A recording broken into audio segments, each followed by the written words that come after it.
Bueno, entonces para definir la tensión superficial es importante ver este esquema, ¿no?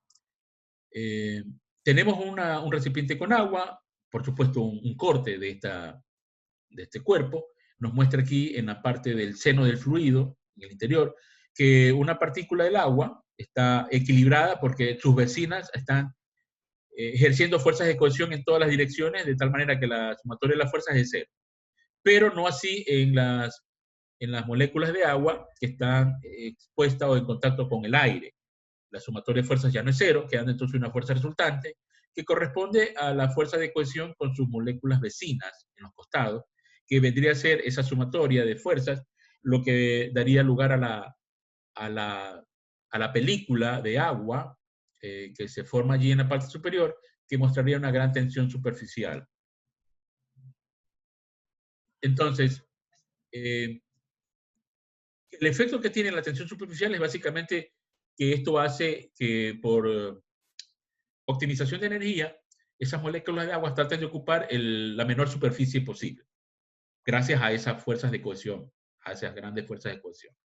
Pero cuando se reduce, entonces pueden esparcirse, ya no tienen la capacidad de mantenerlas unidas o reducir el área de cobertura, sino que más bien lo contrario, se esparcen, ocupan una mayor área, ¿de acuerdo? Como se muestran ahí en este GIF animado. Entonces, si yo pongo una sustancia sobre una superficie dura, por ejemplo, porque es capaz de formar gotas o una superficie compacta, gracias a la superficie, gracias a la tensión superficial que tienen esas moléculas, ¿no?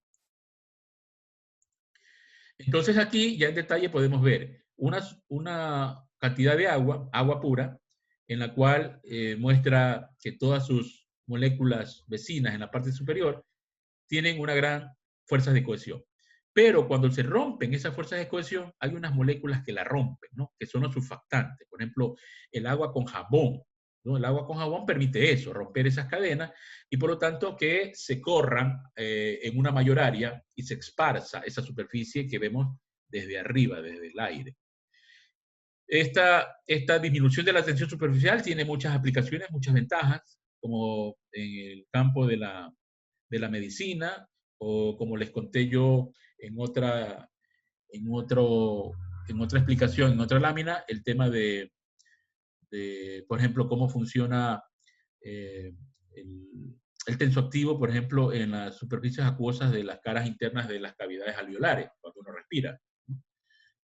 Por ejemplo, también cuando uno está usando un detergente para lavar ropa, y gracias justamente a esa acción tensoactiva del surfactante, del detergente, es que permite, al reducir la tensión superficial, poder que esta sustancia agua jabonosa pueda entrar a los tejidos de la ropa y poder arrancar esa materia, esa suciedad de la ropa, ¿no? Porque como se ha reducido la tensión superficial, el agua jabonosa puede mojar mejor a la ropa que sin detergente. Entonces, aquí tenemos la primera gráfica, esta sustancia de agua en la que ya ha entrado este tensoactivo y ha roto las moléculas, ¿verdad? Entonces, cuando vemos allí una vista superior, la tensión superficial trata de unirlas en una menor área, pero cuando se rompe eso, se esparcen, se corren, ¿sí? Como lo visto, por ejemplo, en el funcionamiento de los alvéolos pulmonares, ¿no? Cuando, cuando está trabajando eficientemente un alvéolo pulmonar, entonces la tensión superficial está reducida de tal manera que permite que estos alvéolos aumenten su capacidad de absorción de aire y pueda fluir el aire entre alvéolos fácilmente. Pero cuando no ocurre eso, hay un colapso, ¿no? Como en este caso, está funcionando correctamente por esta superficie grisácea, que son esos tensoactivos que están produciendo esa disminución de la tensión superficial. Pero cuando no, entonces hay este colapso, la reducción, la capacidad disminuye de ese alvéolo. Entonces, ahí vemos un ejemplo de cómo está siendo efectivo el funcionamiento, el mecanismo de funcionamiento, de que gracias a esa flexibilidad que hay para manejar en cada ciclo de respiración el tamaño de la capacidad del alveolo, pueda entonces producirse el flujo de aire en ambas vías. O sea, en un momento absorbe, en otro caso expulsa, para dar oxígeno a la sangre. Cuando no se produce esta sintetización de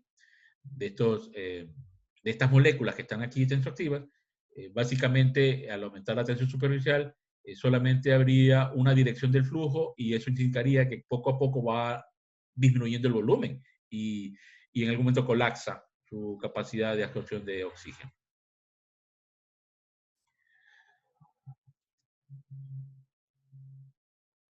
Entonces, ya poniendo la definición, ¿no?, en física, ¿cómo puedo medir yo la tensión superficial y en qué unidades se mide? Imagine que usted tiene aquí un alambre doblado en forma de U y acá tiene otro alambre sobrepuesto y aquí tiene una cuerda que puede aplicar una fuerza y esto lo tiene inmerso en una agua jabonosa. Entonces, usted viene y tira de él. Entonces, aquí se forma una película por este lado, por la parte posterior también hay otra, porque el alambre tiene un espesor. Es decir, si yo veo un corte, una vista lateral de esto, no una vista superior como estoy viendo ahorita, si yo veo una vista de corte de esto, del alambre, ¿no?, yo veo este alambre así. Entonces, aquí tiene una capa y acá tiene la otra capa, ¿no?, de la película de jabón. Esta es una vista superior, esta es una vista lateral de este alambre. Entonces, ¿qué ocurre? Que yo voy a tratar de ver la capacidad de resistencia de esa película porque estoy aplicando una fuerza por unidad de longitud. Entonces, cuando yo relaciono esa fuerza aplicada por cada unidad de longitud, entonces estoy midiendo la tensión superficial denotada con esta letra que se llama gamma, ¿ya? O sea, las unidades medidas vendrían siendo newton sobre metro. Ahora, ¿por qué el 2? Bueno, porque usted tiene aquí una cara por este lado y otra cara por este lado. Entonces son 2L, ¿no? 2L. Donde L es el largo de este alambre. Ahora, bien, si de ahí despeja la fuerza ejercida que permite estirar esa película, es básicamente el producto de 2 veces la tensión superficial por la longitud L. El trabajo producido cuando yo esto muevo una determinada distancia de X, ¿no?, producto de esta fuerza, entonces yo voy a mover el alambre de aquí a esta nueva posición. Entonces, yo valoro esta área barrida. O sea, yo esta película la estiro esta cantidad de superficie, de A. Entonces, fíjense, el trabajo va a ser igual al producto de la fuerza, suponiendo que aplique una fuerza constante, por ese desplazamiento diferencial. Entonces, como la fuerza era 2 veces la tensión superficial y el largo del alambre, y eso por el desplazamiento diferencial de X, sigo definiendo el trabajo adicional, incremental, que estoy metiéndole a esta superficie. Estoy entregando energía a esta superficie a través del trabajo. Por otro lado, reconoce que esta área va a ser el producto de L por D, es decir, este largo por este ancho. Eso es el área. Pero como tiene película arriba y película abajo, entonces tiene 2 veces esa área. Al final de cuentas, si sustituye esto, 2L de X por dA, se da cuenta que esa energía introducida a través del trabajo es el producto de la tensión superficial por esa superficie, extendida, estirada. Entonces, una manera de definir la tensión superficial en términos de la energía que entrega es valorar cuánta energía está entregando a esta película para poder estirarla, hasta cuánto puede resistir antes de que se rompan las fuerzas de condensación de las moléculas con esta área extendida de A. Entonces, esta es una segunda forma de escribir la tensión superficial, que es la definición formal, ¿no? La tensión superficial se define como la energía que muestra una superficie capaz de resistirse a estirarse, una superficie A. Entonces, esa relación entre la energía por unidad de área es lo que se conoce como tensión superficial. Por lo tanto, las unidades de medida serían las equivalentes a unidades de energía, por ejemplo, Joule, sobre metro cuadrado. Solo que esa unidad de medida es muy grande, ¿no? Entonces solemos poner unidades más pequeñas, como por ejemplo, ergios, centímetro cuadrado, o fuerzas DINA sobre centímetro, que son las unidades de medida comunes que se utilizan en la tensión superficial de los líquidos. Aquí una tabla donde recoge a una temperatura de 20 grados las tensiones superficiales de la acetona, por ejemplo, del benceno, del mercurio, que muestra una gran tensión superficial, etcétera, y el agua, fíjense, 72.75 vina centímetro o milinewton sobre metro.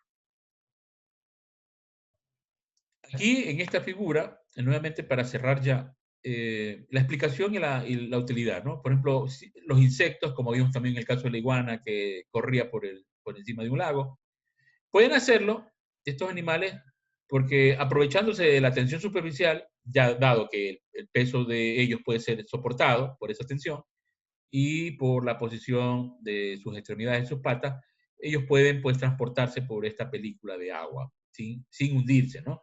Porque tienen esa capacidad de poder utilizar el efecto de la tensión superficial que puede soportar su peso.